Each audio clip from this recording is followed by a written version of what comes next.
Bonjour à tous, aujourd'hui on continue la série de vidéos, enfin le cours, pardon, sur la cartomancie.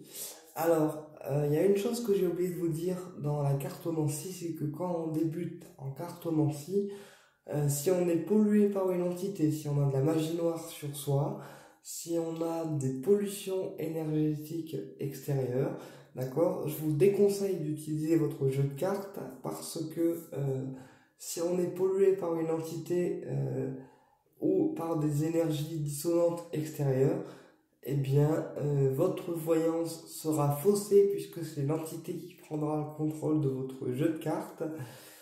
Et du coup, c'est ce qui explique que parfois, il y a des personnes qui font les cartes juste pour s'amuser et qu'en fait, leur voyance, elle est fausse, puisque forcément, s'ils sont pollués et si l'entité, elle est sur eux, elle va s'amuser à leur dire des conneries à travers les cartes. C'est ce qui explique que la voyance, finalement, sera fausse et qu'il n'y a aucune chose qui va se réaliser. Voilà. D'où l'importance de se nettoyer avant d'utiliser un jeu de cartes, un pendule ou peu importe l'outil de divination. Avant d'utiliser de la divination, peu importe ce que c'est, on se nettoie. Personnellement, moi je travaille avec les prières kabbalistiques de Marie-Hélène Vaillant. Marie-Hélène qui est ma mentor, hein, c'est vraiment la formatrice qui m'a formé à toutes les techniques énergétiques que je possède. Et en premier lieu, avant d'utiliser un jeu de cartes ou un outil de divination, avec Marie-Hélène, on apprend toujours à se nettoyer. Donc avec les prières de la Kabbale ou les prières des archanges, voilà, ou la flamme violette, ou d'autres techniques. D'ailleurs, si ça vous intéresse, je ferai une vidéo sur le nettoyage énergétique.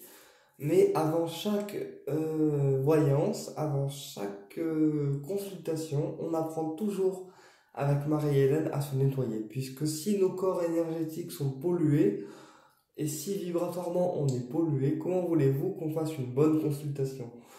Donc, on se nettoie toujours avant la consultation pour être au maximum de notre énergie vitale et ne pas être parasité par des entités ou par des énergies dissonantes. Et c'est pareil, après la consultation, on se nettoie. Toujours. Donc, on peut se nettoyer avec la flamme violette. Donc, on dit, j'appelle humblement la flamme violette, Maître Saint-Germain ainsi que les anges de la flamme violette afin de purifier tous mes corps subtils à moi, du fournier.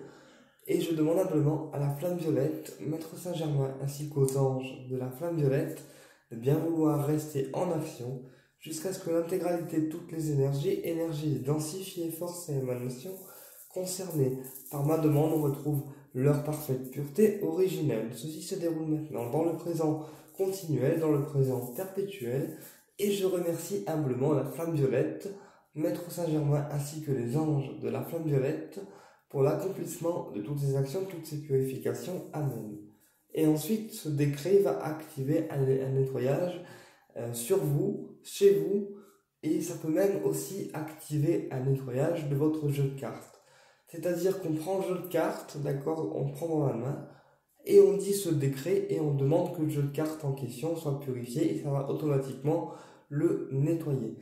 Attention, la flamme violette ne remplacera pas une bonne purification à l'encens, d'accord, pour le jeu de cartes, mais pour les personnes qui n'ont pas de temps parce qu'ils ont beaucoup de consultations derrière, comme moi par exemple parfois, et ben, le décret de la flamme violette, il est pratique, parce que quand on le récite, on déclenche automatiquement un nettoyage du jeu, et de nous-mêmes aussi.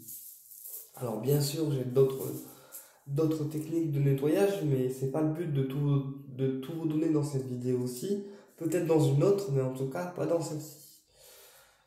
Voilà, donc tout ça pour vous dire que si on est pollué par une entité, si on a un taux vibratoire qui est pollué, parce que par exemple on a été en colère après quelqu'un avant de faire une séance, si on est en rogne contre quelqu'un avant de faire une séance, naturellement on touche pas aux cartes, on se calme, et après quand on est ok, quand on a pris du recul nécessaire, on recommence à faire les cartes. Voilà.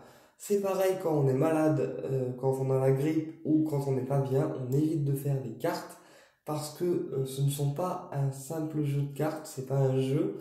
Et donc, si on fait des cartes quand on est malade, et ben, ça va créer des fuites énergétiques dans notre aura. Et du coup, vous allez être encore plus, en fait, fatigué. Donc, quand on est malade, et ben, on évite de faire les cartes. On peut également prendre des abacs. On peut également prendre des abacs avant de faire les cartes. Donc, des abacs, c'est un baromètre avec des chiffres qui sert à mesurer notre taux vibratoire pour voir si on est au maximum de nos capacités et si vibratoirement on peut faire les cartes sans danger. Donc les abacs, on verra ça dans d'autres vidéos également, ce sont des outils qui servent en fait à mesurer le taux vibratoire d'une personne humaine, d'un lieu, d'un aliment et de tout ce qui peut finalement être vivant et également d'un objet. Voilà. Et ça peut aussi servir une abac à savoir si on est en bonne santé physique, énergétique ou si au niveau vibratoire on est plus dans une descente vibratoire qu'une montée. Voilà. Mais on verra ça dans d'autres vidéos. Et puis parfois aussi dans les jeux de cartes, il y a des jeux que vous allez utiliser au début et au fur et à mesure du temps, vous allez, sans savoir pourquoi, vous n'allez pas être capable de reprendre le jeu de cartes et de le retravailler. Alors, ceci s'explique parce que quand on fait les cartes, vibratoirement, on monte avec le temps, avec la pratique, on monte en énergie et donc les jeux avec lesquels on travaillait au départ ne seront peut-être pas forcément les mêmes jeux qu'on travaille à l'heure actuelle.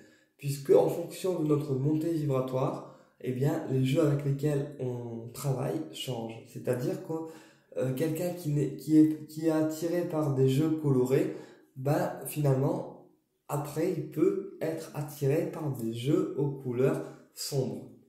Vous voyez un petit peu. Ou alors, quelqu'un qui est attiré par des tarots au départ quand il démarre, et ben, à la fin, il va être attiré par des oracles. Parce que son énergie vibratoire va évoluer en même temps que lui et en même temps que sa pratique. D'accord? Alors, bien évidemment, quand on fait les cartes, je déconseille les tarots du style le tarot de Marseille parce que c'est un tarot qui est compliqué et qui est beaucoup plus dans l'analyse psychologique que dans l'intuition.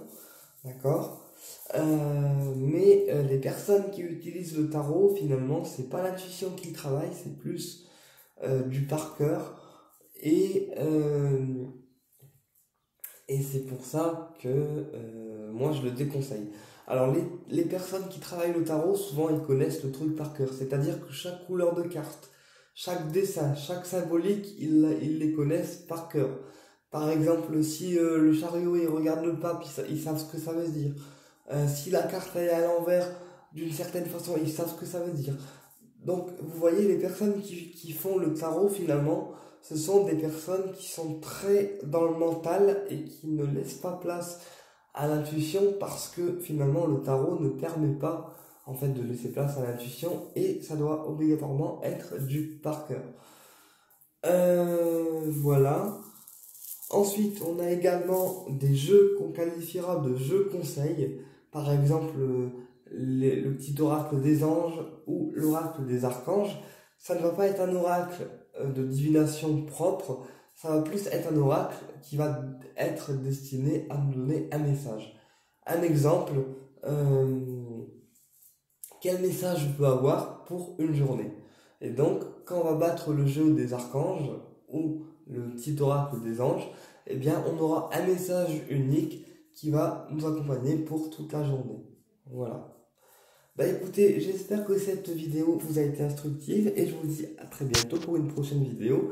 Et bien sûr, si vous avez des questions ou des suggestions de vidéos, ne pas hésiter à m'en faire part. Au plaisir de vous retrouver.